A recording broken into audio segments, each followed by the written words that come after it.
evening from wherever you're watching, depending on the time you get to watch this video. Welcome to Talk About It with Munaji. I am so happy to have all of you in my platform. Thank you for the support. Thank you for 1,000 subscribers. Thank you for you who is watching me for the very first time. Now, before we continue to on today's topic, kindly hit the subscription button if you have not. By doing that, you're supporting me and you're making me make more video, because many people are coming to watch because you have shared. And on that, we go straight to our today's topic, because I don't want to take much of your time. Now, what are we talking about today? We are talking about toxic relationships. Is your partner toxic? How do you know your partner is toxic? Are you toxic yourself to your partner? These are some of the things we are going to talk about today. I hope we are ready to listen and learn. And after this video, please make sure you share to as many as you can, so that they may also get to be changed by this video. If not them, then the people they also get to share this video with. If it's not yours, then it is someone else's. So thank you very much. I hope you guys will stay till the end. So a toxic relationship is a relationship that has unhealthy dynamics and causes you distress or harm because you are disrespected, you are manipulated, and you are unsupported by your partner. Now, while we have our own moments and seasons where we feel like we want to be selfish, a truly toxic person is one that takes and takes and takes, and at the end leaves nothing for you. This person takes and gives nothing in return. You remain empty. They go with a whole luggage that is loaded. Anakuacha kama umebaki bila chochote. That is a toxic person. So you can have toxic relationships with your parents, with your siblings, with your workmates, with your colleagues, with your friends, with your relatives, you name them. But today our main focus is on romantic relationships. That is what we are focusing on today. Every human being on earth has is worth having a rewarding, a safe relationship, and they also have a responsibility to co-create the responsibilities to their relationships. These rewarding relationships, whatever they get in their relationship, they also have a responsibility to co-create the same. Whatever you give is what you get. So if you give toxicity, you get toxicity. If you give support, you get support. So we all have, we all deserve that as people in relationships. Now, before we can continue, I want you to analyze the relationship you're in. Are you in a safe space? Do you feel harmed? Is your relationship toxic? From whatever I have explained, I hope you are able to grasp and understand where you are. So I have highlighted 8 signs that will show you are in a toxic relationship. There are so many, but from the 8 that I have, I hope they get to enlighten you. If you have to run away from your relationship, if whatever you're going to decide, I hope this is an enlightenment to you as a person in your relationship, that you are not understanding your position, or you are not understanding your partner's position. So number 1 is failing responsibility. It is very important for you to understand that a toxic person rarely understands his or her own toxicity. They fail to take responsibility of their own mistakes, and oftentimes they pass their blame to their innocent partners. That is what they do. And now when a toxic person shrugs responsibility, it's a sign of defensive behavior. That is their sign. If you see them, or if you notice them shrugging their responsibility, they are being defensive. They are being defensive. So they don't want to acknowledge their own flaws Whatever they do, what they do is they act like victims in their own relationships. They don't take responsibilities. Most times you will find them having excuses for everything because they want to victimize themselves. They pretend you are the source of their problems. Whatever that is happening to them, they want it to be on you. So they pretend you're the source of their own problems. So that with this they get to justify their own toxic patterns, which is very unhealthy. If you let a toxic person blame you for their own problems, their toxicity will end up now affecting your self-esteem. It will destroy your self-esteem. It will destroy your self-image, your ideal self, how you look at yourself. You will see yourself as a failure because you feel like you failed your person. You look at yourself as someone who can't make someone else happy. What is this doing to yourself? It is destroying you as a person. Now, unless your partner is willing to take responsibility of their own mistakes and actions and make real changes in their lives, then you are in a toxic relationship. You are in a toxic relationship, sorry. I hope that was clear.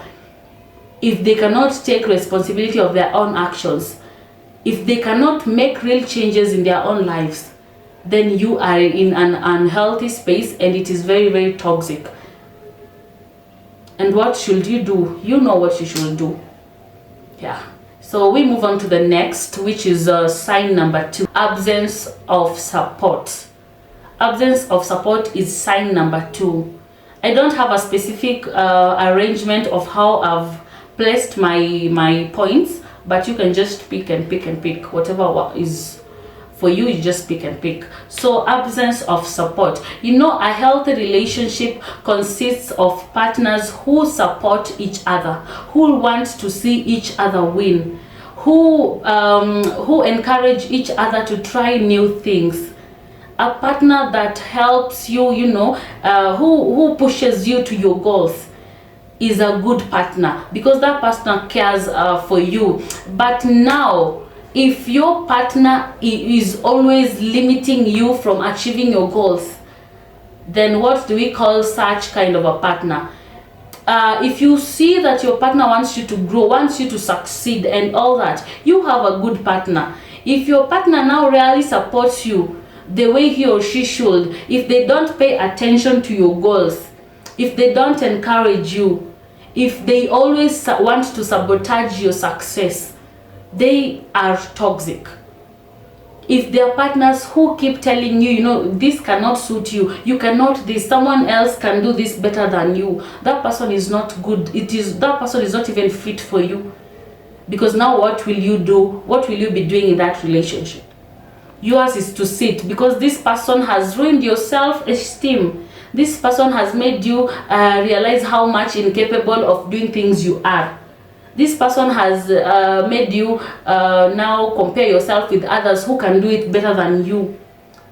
They end up sabotaging your success, and they're very toxic. If your partner is doing this to you, then know you're in a very toxic place and you should move out of that place.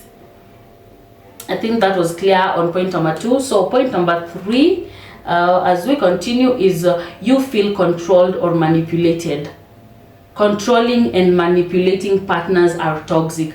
A toxic person feels a compulsion to tip the power balance in their favor. They might check in on you all the time and constantly bug you about where you are going and what you're doing. That is what they do. Kila saa phone calls. Where are you? What are you wearing? What are you doing? Why are you here? Who told you to do this? Why did you do this? Why did you apply makeup? Why did you wear this type of clothes?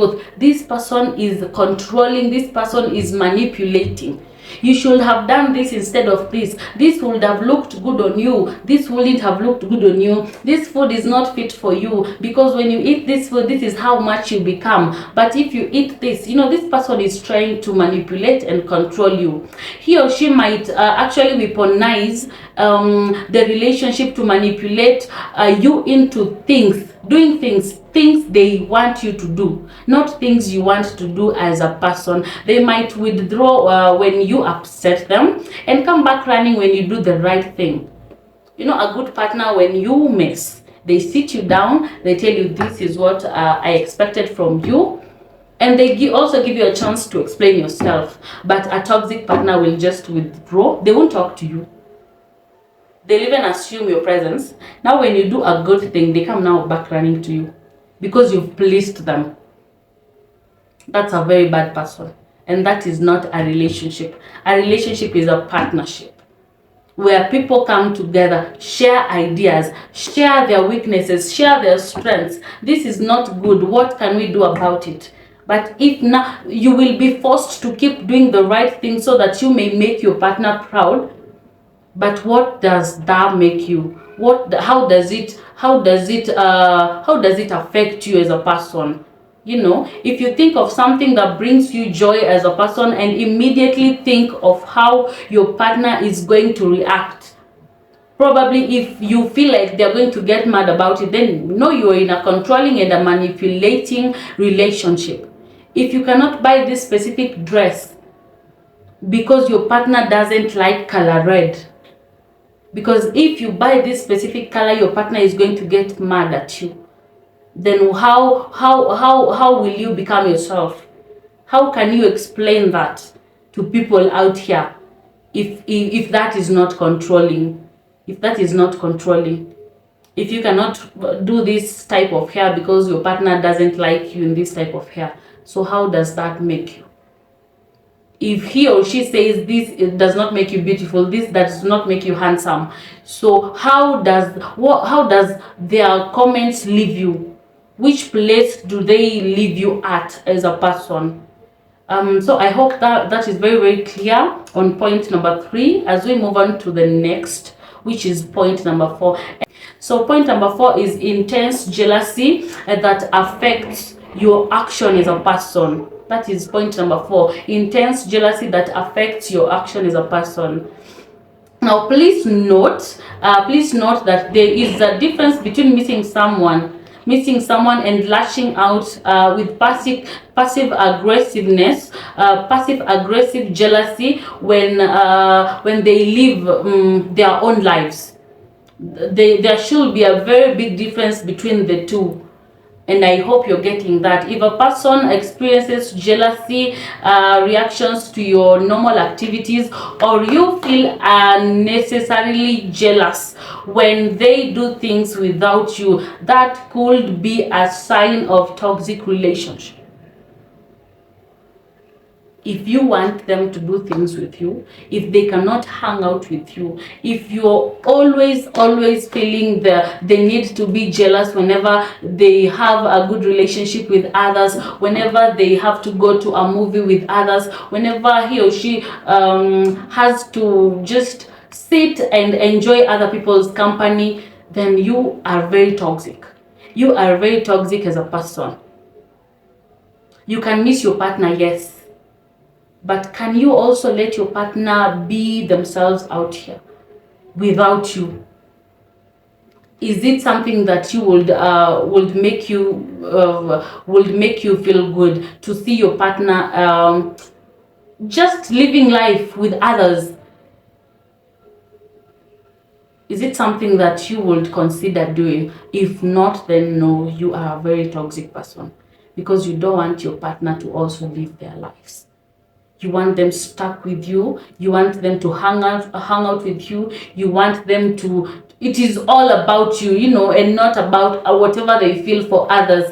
You are very toxic, or your relationship is very toxic if you are in one of that.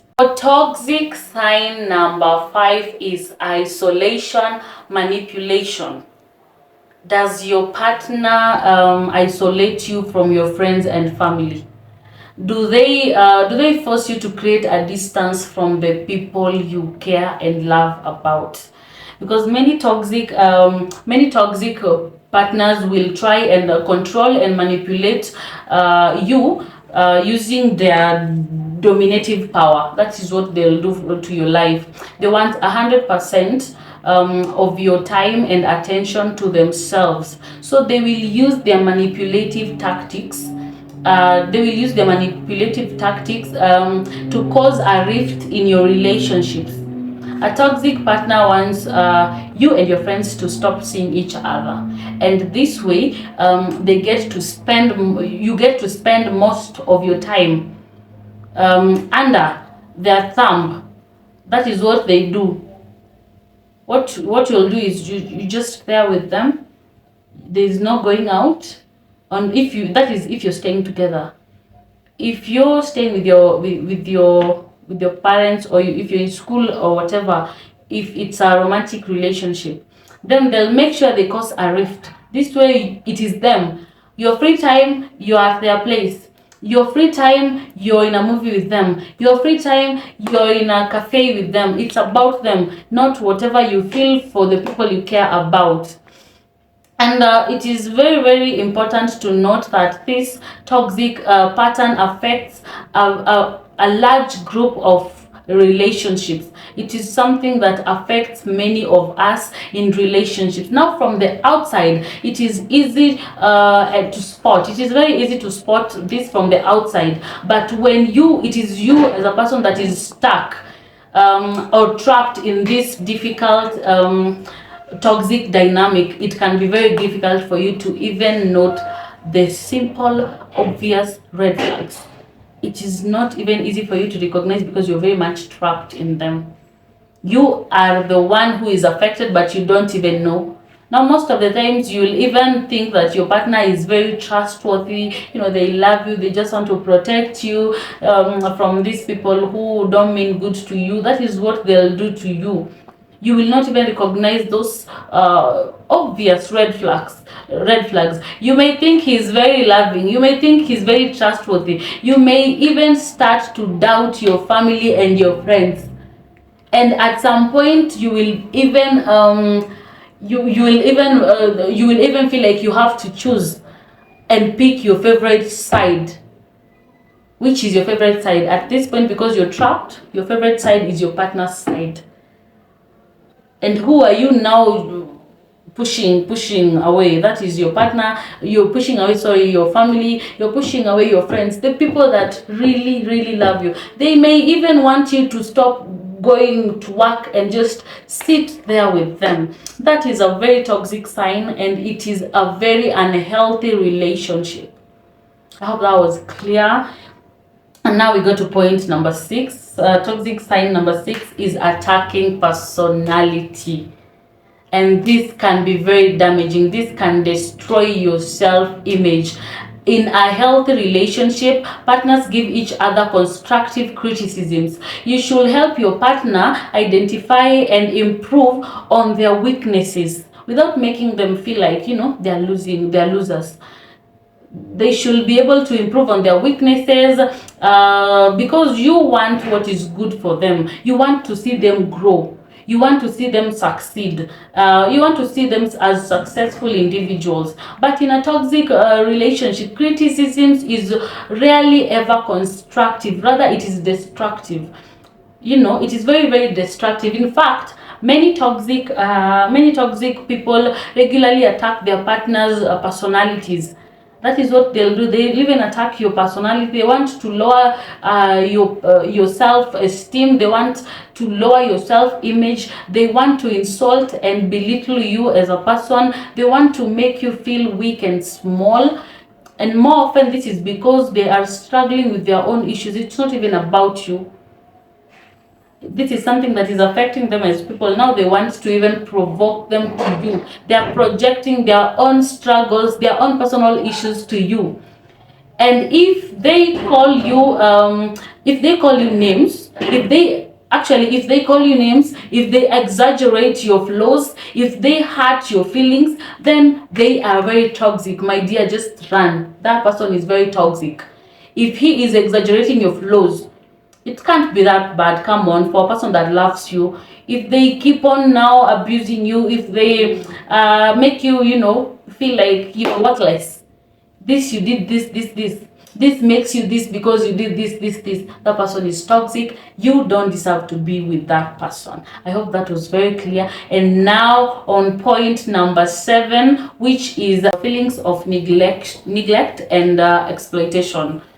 Now, people in general need nurturing. Your partner needs nurturing. You need nurturing as a person. Now, if your partner does not honor and attend to your basic needs, not because you can't do it yourself as a person, not because you're not capable of doing it, as a person, but because they just care about you and they feel like they want to be there and attend. If they cannot do this for you, then you are in an unhealthy relationship. It is very unhealthy if they cannot be supportive, if they cannot be present to your basic needs.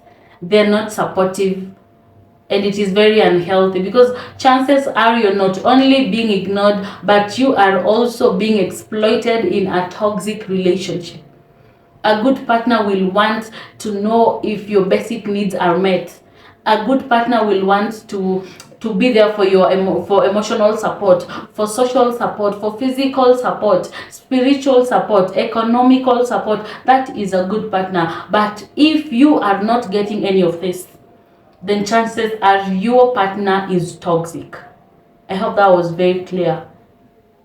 Yeah, and on that we come to the last, our last sign, toxic sign, which is sign number 8. You don't receive empathy. Now, empathy is the ability to walk into someone else's shoe without getting stuck. The last one is very important: without getting stuck. Now, your partner needs to feel like they are being understood. Whatever they are going through, they need to feel like it is legit. It is normal to go through whatever they are going through. They need empathy. But a toxic person is hyper focused on their own needs.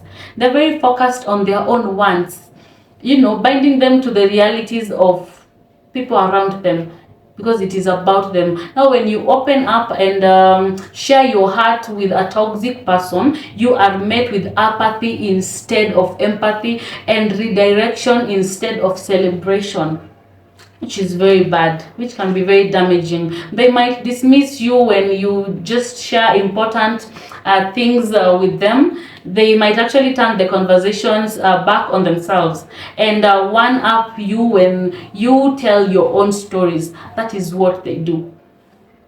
If they are not empathetic, then they are not suited to be your partners. Actually, if he or she is not empathetic, if he or she cannot make you feel like, I am here, but this, I'll actually come out of this because I am getting the support that I need, then they are not your partner. If they keep judging instead of listening, that is not a good partner, because he is not empathetic. But a good partner who is not toxic will make you receive empathy. They will give you empathy. I think we have come to the conclusion of our today's topic. Now, I just have a question. So what do you do as a person when you are in a toxic relationship? What do you do as a person? How do you come out of this toxic relationship?